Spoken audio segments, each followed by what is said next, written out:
నమస్తే విద్యుత్ స్వాగతం లక్ష్య సంబంధం మీరుపేట డిప్యూటీ మేయర్గా తీగల విక్రమ్ రెడ్డి గారు ప్రమాణ స్వీకారం చేశారు. వారితో ప్రస్తుతం ఉన్నాం. మరి వారు ఇచ్చినటువంటి హామీలు ఏంది, ఇలా డెవలప్మెంట్ చేసో తెలుసుకున్నాం. నమస్తే సార్, కంగ్రాచులేషన్. మొత్తం మీద చూస్తే అనుకున్నట్టుగానే డిప్యూటీ మేయర్ ఎన్నికయ్యారు, ఎలా అనిపిస్తుంది? చాలా సంతోషం. మంత్రివర్యు సబితాంద్ర రెడ్డి గారి మాకు టికెట్ ఇచ్చి కార్పొరేటర్గా గెలిచిన తర్వాత డిప్యూటీ మేయర్గా అవకాశం ఇచ్చినందుకు కేటీఆర్ గారికి మరియు మా మంత్రివర్యులు సబితాంద్ర రెడ్డి గారికి ధన్యవాదాలు తెలియజేస్తున్నాం. అదేవిధంగా సపోర్ట్ చేసిన ప్రతి ఒక్క కార్పొరేటర్ గారికి కూడా ధన్యవాదాలు తెలియజేస్తున్నాం. మొత్తం మీద చూస్తే మీరుపేటలో మీకున్నటువంటి సమస్యలు ఈ రాజకీయ చరిత్రలో మీరు ఏం చేయాలనుకుంటున్నారు? మీరుపేటలో మ్యాక్సిమంగా ఈ 1 ఇయర్లో మేడం వచ్చిన తర్వాత చాలా సమస్యలన్నీ తీరడం జరిగింది. ఇంకేమన్నా సమస్యలు ఉన్నా కానీ మాకు మొత్తం కూడా పార్టీ తరఫు నుంచి ఉన్న కార్పొరేటర్లను అందరినీ ముందు పెట్టి కంపల్సరీ ఇక్కడ ఏ సమస్యలు ఉన్నా కానీ మేడం గారి దృష్టికి తీసుకెళ్ళి అదేవిధంగా మేయర్ గారికి అందరం సహకారంతో పనులన్నీ తొందరగా కంప్లీట్ అయ్యేలాగా చూస్తాం. ఇక్కడ ఉన్న సమస్య మెయిన్ సమస్య దోమలు. అలాగే చూసినట్టు కూడా ఎక్కువ కూడా మొత్తం మధ్యతరగతి వాళ్ళు ఉంటారు. వాళ్ళను ఎలా మీరు ఉద్గానం చేస్తారు? ఇక్కడ మీర్పేట కార్పొరేషన్లో మొత్తంగా చూసుకుంటే ఒక 3 చెరువులు ఉన్నాయి. దాంట్లో 2 చెరువులలో గుర్రం డెక్క కూడా గతంలో తీసినారు, కానీ మళ్ళీ వేగంగా అది పెరుగుతూ ఉంది. సో అది శాశ్వతంగా ఉండేటట్టుగా హెచ్ఎండిఏ వాళ్ళు లాస్ట్ ఒక 3 మంత్స్ ముందు తీసినా కానీ మేడం గారు చెప్తే తీయడం కూడా జరిగింది. అది మళ్ళీ కూడా పెరగడం జరిగింది. వచ్చేది సమ్మర్ కాబట్టి అంతలోపే ఒక నెల రోజుల్లోపే ఇవంతా కూడా క్లీనింగ్ చేయించేసి తర్వాత ప్రతి కాలనీలో కూడా ఫాగింగ్ చేపిస్తూ, ఎందుకంటే ఇప్పుడున్న కార్పొరేటర్లు అందరూ కూడా బాధ్యతగా పనిచేసి మేమందరం కూడా వారందరినీ కలుపుకొని పోయి ఇక్కడ ఉండే సమస్యలు ఏవి లేకుండా చూస్తాం.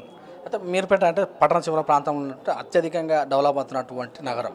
మరి ఇక్కడ ఉపాధి కల్పనలో వెనకబడి ఉన్నట్టుగా తెలుస్తుంది. మరి ఎలాగ మీరు ఆ విషయాన్ని ఉపాధి కల్పనకు చూసుకుంటే మేము ముందుగా ఎలక్షన్స్ ముందుగా చెప్పినట్టుగానే ఇక్కడ మహిళలకి ఒక సపరేట్ మార్కెట్ లాగా పెట్టేసి మహిళలకి జూట్ మ్యానుఫ్యాక్చరింగ్ కానీ ప్లాస్టిక్ బ్యాగ్స్ అంటే డిగ్రేడబుల్ ప్లాస్టిక్ మ్యానుఫ్యాక్చరింగ్ ఇది కూడా మేడం గారి ప్రణాళికలో నడుస్తూ ఉంది.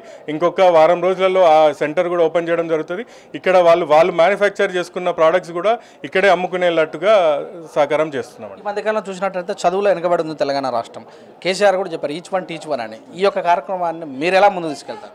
మీరు చూస్తారు మన దగ్గర గవర్నమెంట్ స్కూల్లో 1200 మంది స్టూడెంట్స్ చదువుతూ ఉన్నారు. అదేవిధంగా మా కార్పొరేషన్లో 6 గవర్నమెంట్ స్కూళ్ళు ఉన్నాయి. అవన్నిట్లలో కూడా మౌలిక సదుపాయాలు ఉండేటట్టుగా మేము అందరం కార్పొరేటర్లము మేయర్ గారు అందరం మా మంత్రివారు ఎట్లా విద్యాశాఖ మంత్రి కాబట్టి ఇక్కడ ఏ లోటు లేకుండా చూసుకుంటాం. అదేవిధంగా ఇక్కడ ఫస్ట్ మీటింగ్లోనే మేమందరం కూడా తీర్మానం చేస్తాం.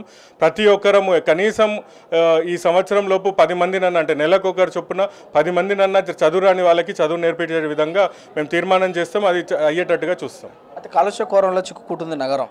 మరి మీరు డిప్యూటీ మేయర్గా ప్రమాణ స్వీకారం చేశారు.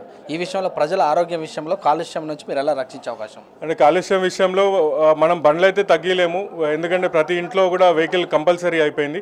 సో దానికి అనుకూలంగా ఇంటికి ఒక చెట్టు ఉండేటట్టుగా ప్రయత్నం చేస్తాం. ఈ 3 నెలల్లో కనీసం ప్రతి ఇంటికి ఒక చెట్టు వచ్చేటట్టుగా ప్రణాళిక తీసుకెళ్ళి దాన్ని ఇంటి యజమానే బాధ్యతగా ఉండేటట్టుగా తీసుకెళ్తాం. చివరిగా ప్రజల సమస్యలతోటి ఎప్పుడు ఆఫీస్కి వస్తుంటారు. ఈ యొక్క ట్రెండ్ నడుస్తుంది, కానీ మీరే ప్రజల దగ్గరికి వెళ్ళి సమస్యలు పరిష్కరించే విధానం ఏమైనా ఏర్పాటు చేస్తారు? అంటే మీరు చూసొచ్చు ఇక్కడ అందరూ కూడా ఉద్యోగం చేసే మహిళలు కానీ ఇంట్లో మగవారు కానీ అందరూ 80% ఇక్కడ ఉద్యోగం చేసే వాళ్ళు ఉంటారు.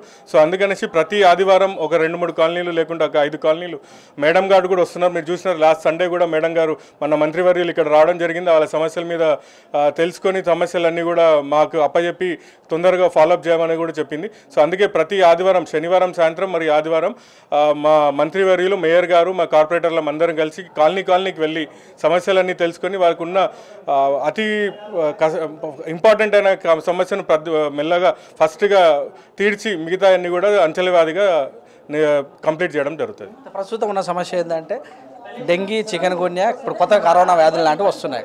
ఇలాంటి వ్యాధుల వల్ల ప్రజలు చాలా ఎంతో కోల్పోతున్నారు కదా.